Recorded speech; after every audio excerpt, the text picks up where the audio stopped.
بسم اللہ الرحمن الرحیم۔ السلام علیکم۔ آپ دیکھ رہے ہیں یاسر ہب اور میں ہوں آپ کا میزبان محمد یاسر۔ معزز دوستو، طالبان پشتو زبان کا لفظ ہے جس کا معنی ہوتا ہے طالب علم۔ یہ افغانستان کے دینی مدارس کے طالب علموں پر مشتمل ایک مذہبی، سیاسی اور عسکری جماعت ہے جس نے 20 سال تک 55 ملکوں کی فوجی اتحاد نیٹو کو امریکہ کی سربراہی میں ذلیل و رسوا کر کے رواں برس افغانستان چھوڑنے پر مجبور کر دیا ہے۔ طالبان نامی یہ جماعت 1994 میں ملا محمد عمر دیوبندی کی قیادت میں چند طالب علم نوجوانوں کو ساتھ ملا کر ملک میں اسلامی نظام کی کوشش کرنے کے لیے تیار ہوئی تھی، اور صرف 2 سال بعد ان طالب علموں نے اپنی حکومت امارت اسلامیہ کے نام سے افغانستان میں قائم کر دی تھی، جسے وہ لوگ اسلامی خلافت قرار دیتے تھے۔ بنیادی طور پر پاکستان افغانستان کے سرحدی علاقوں میں خانہ جنگی سے تنگ آئے ہوئے پشتون،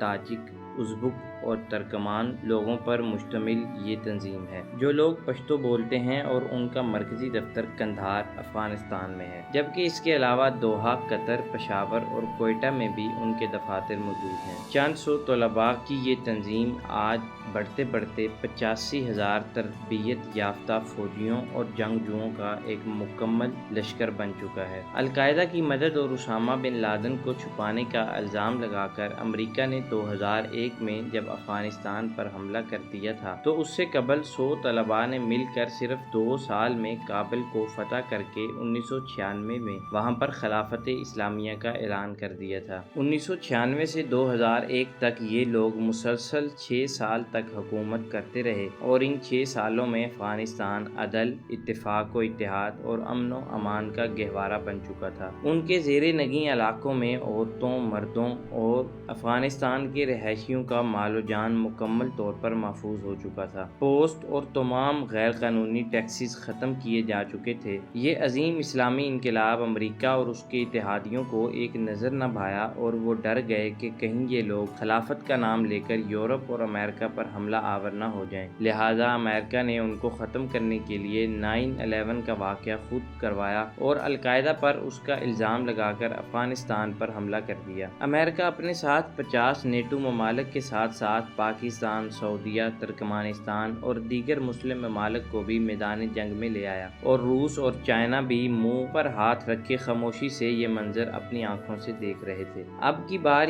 یہ جنگ پوری دنیا بمقابلہ چند طالبان نوجوانوں پر مشتمل تھی۔ ہر طرح کے ڈرون ٹیکنالوجی اور اسلحہ سے لیس ہیلی کاپٹر ان نہتے طالبانوں کے خلاف استعمال ہوئے۔ ان 20 سالوں کے بعد امریکہ کی براؤن یونیورسٹی کی ایک رپورٹ میں یہ انکشاف ہوا ہے کہ امریکہ نے $6 کھرب اس اندھے غار میں 20 سالوں میں جھونک دیے ہیں۔ اس کے ساتھ ساتھ امریکہ اور اس کے اتحادی ممالک کی افواج کی 5 لاکھ جانیں بھی افغانستان میں ضائع ہو چکی ہیں۔ امریکہ $1.5 ملین روزانہ کے اعتبار سے افغانستان میں مسلسل 20 سال تک خرچ کرتا رہا ہے، اور آج دنیا اس نتیجہ پر پہنچی ہے کہ افغانستان ایک ایسا گونٹ کا دریا ہے جس میں آج تک کوئی حکومت، کوئی ملک، کوئی جرنیل ڈوبنے کے بعد واپس نہیں آ سکا۔ جو بھی یہاں آیا ہے وہ یہاں سے تباہ ہو کر ہی گیا ہے۔ تاریخ بتاتی ہے کہ برطانیہ نے اپنے عروج کے زمانہ میں افغانستان پر جب حملہ کیا تو انجام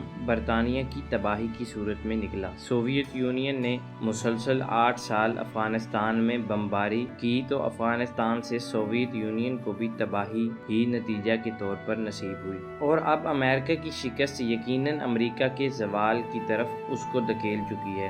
جہاں پر یہ سارے حقائق اپنی جگہ پر موجود ہیں، ان ساری باتوں کے ساتھ ساتھ ایک عظیم راز دنیا کو طالبان کی فتح اور امریکہ کی شکست سے یہ بھی پتہ چلا ہے کہ ایمان، توکل، صبر اور اللہ کی ذات پر بھروسہ چڑیوں کو بازوں سے اور خرگوشوں کو چیتوں اور شیروں سے بھی لڑوا دیتا ہے، اور پھر اگر یہی ایمان اور صبر اور اللہ کی ذات پر بھروسہ قائم ہو تو یہ چڑیاں اور خرگوش ایک نہ ایک دن چیتوں اور شیروں سے جیت بھی جایا کرتے ہیں۔